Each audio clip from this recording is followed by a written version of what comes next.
ಸತೀಶ್ ಜಾರಕಿಹೊಳಿ ನಿವಾಸಕ್ಕೆ ಕೆಎನ್ ರಾಜಣ್ಣ ಅವರು ಭೇಟಿ ಕೊಟ್ಟಿದ್ದಾರೆ. ಬೆಂಗಳೂರಿನ ಕ್ರೆಸೆಂಟ್ ರಸ್ತೆಯಲ್ಲಿರುವಂತಹ ಸರ್ಕಾರಿ ನಿವಾಸಕ್ಕೆ ಆಗಮಿಸಿದ್ದಾರೆ. ಸಚಿವ ಸತೀಶ್ ಜಾರಕಿಹೊಳಿ ನಿವಾಸಕ್ಕೆ ಕೆಎನ್ ರಾಜಣ್ಣ ಅವರು ಭೇಟಿ ಕೊಟ್ಟಿರೋದು ಬೆಂಗಳೂರಿನ ಕ್ರೆಸೆಂಟ್ ರಸ್ತೆಯಲ್ಲಿರುವಂತಹ ಸರ್ಕಾರಿ ನಿವಾಸ ಇದು. ಸತೀಶ್ ಜಾರಕಿಹೊಳಿ ಅವರ ಜೊತೆಯಲ್ಲಿ ರಾಜಣ್ಣ ಕೂಡ ಗಂಭೀರ ಚರ್ಚೆಗಳನ್ನು ನಡೆಸಿದ್ದಾರೆ. ದೆಹಲಿಗೂ ಹೋಗುವ ವಿಚಾರದ ಬಗ್ಗೆ ರಾಜಣ್ಣ ಇಲ್ಲಿ ಚರ್ಚೆ ಮಾಡಿರೋದು. ಹೈಕಮಾಂಡ್ ನಾಯಕರ ಭೇಟಿಗೆ ರಾಜಣ್ಣ ಯತ್ನ ಮಾಡ್ತಿದ್ದಾರೆ. ಸತೀಶ್ ಜಾರಕಿಹೊಳಿ ಜೊತೆ ದೆಹಲಿಗೆ ಹೋಗ್ತಾರಾ ಹಾಗಾದ್ರೆ ರಾಜಣ್ಣ?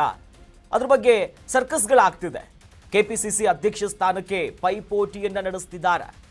ಕೆಪಿಸಿಸಿ ಅಧ್ಯಕ್ಷ ಸ್ಥಾನಕ್ಕೆ ಈಗಲೂ ನಾನು ಆಕಾಂಕ್ಷಿ ಅನ್ನೋದನ್ನ ವ್ಯಕ್ತಪಡಿಸ್ತಿದ್ದಾರೆ.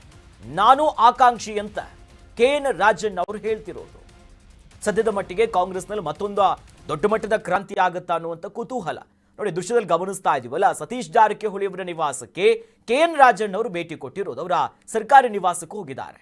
ಈ ಸಂದರ್ಭದಲ್ಲಿ ಗಂಭೀರ ಚರ್ಚೆಗಳಾಗಿದೆ. ಪ್ರಮುಖವಾಗಿ ದೆಹಲಿಗೆ ಹೋಗುವ ವಿಚಾರ, ಹೈಕಮಾಂಡ್ ನಾಯಕರ ಭೇಟಿಗೆ ಪ್ರಯತ್ನವನ್ನ ಮಾಡ್ತಿದ್ದಾರೆ ರಾಜಣ್ಣ ಅನ್ನೋದು ಬಹಳ ಸ್ಪಷ್ಟವಾಗ್ತಿದೆ. ಹಾಗಾಗಿ ಜಾರಕಿಹೊಳಿ ಅವರ ಜೊತೆಯಲ್ಲೇ ಹೋಗ್ತಾರಾ? ಹಾಗಾದ್ರೆ ಅವ್ರ ಬೇಡಿಕೆಗಳು ಏನೇನಿರುತ್ತೆ? ಈ ಹಿಂದೆಯೂ ಕೂಡ ಕೆಪಿಸಿಸಿ ಅಧ್ಯಕ್ಷರ ಸ್ಥಾನದ ಮೇಲೆ ಕಣ್ಣಿಟ್ಟಿದ್ರು. ಈಗಲೂ ಕೂಡ ಪೈಪೋಟಿಯನ್ನು ನಡೆಸ್ತಿದ್ದಾರಾ? ಒಂದು ಸಚಿವ ಸ್ಥಾನ ಹೋದ್ರೂ ಕೂಡ ಇದೇ ಅವಧಿಯಲ್ಲಿ ನಾನು ಮತ್ತೆ ಸಚಿವನ ಆಗ್ತೀನಿ ಅಂತ ತೊಡೆ ತಟ್ಟುವಂತ ಮಾತನಾಡ್ತಿದ್ರು. ಈಗಲೂ ಕೂಡ ನಾನು ಆಕಾಂಕ್ಷಿ ಅನ್ನುವಂತ ತಮ್ಮ ಮನದ ಆಸೆಯನ್ನ ಬಹಿರಂಗವಾಗಿಯೇ ಕೆಎನ್ ರಾಜಣ್ಣ ಅವರು ಹೇಳ್ತಿದ್ದಾರೆ. ಆ ಮೂಲಕವಾಗಿ ಸಿದ್ದರಾಮಯ್ಯನವರ ಆಪ್ತ ವಲಯದಲ್ಲಿ ಗುರುತಿಸಿಕೊಳ್ಳುವಂತ ನಾಯಕರು ಸತೀಶ್ ಜಾರಕಿಹೊಳಿ ಅವರು ಇರ್ಬೋದು, ರಾಜಣ್ಣ ಅವರು ಪರಮಾಪ್ತ ವಲಯದಲ್ಲಿ ಗುರುತಿಸಿಕೊಳ್ತಾರೆ. ಹಾಗಾಗಿ ಈ ನಾಯಕರ ಭೇಟಿ ಮತ್ತಷ್ಟು ಕುತೂಹಲವನ್ನ ಮೂಡಿಸ್ತಾ ಇದೆ. ಕಾಂಗ್ರೆಸ್ನಲ್ಲಿ ಬದಲಾವಣೆಗಳಾಗುತ್ತಾ? ಹೈಕಮಾಂಡ್ ನಾಯಕರನ್ನ ಭೇಟಿ ಮಾಡ್ತಾರ?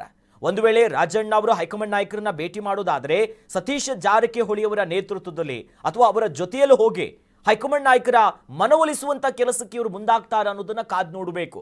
ಒಟ್ನಲ್ಲಿ ಸತೀಶ್ ಜಾರಕಿಹೊಳಿ ಮತ್ತು ರಾಜಣ್ಣ ಅವರು ಹೋಗಿ ಅವ್ರ ನಿವಾಸಕ್ಕೆ ಹೋಗಿ ಭೇಟಿ ಮಾಡೋದು ಇದೆಯಲ್ಲ, ಇದು ಕಾಂಗ್ರೆಸ್ಸಿನ ಆಂತರಿಕ ವಲಯದಲ್ಲಿ ಸಾಕಷ್ಟು ಹಲ್ಚಲನ್ನ ಎಬ್ಬಿಸಿದೆ.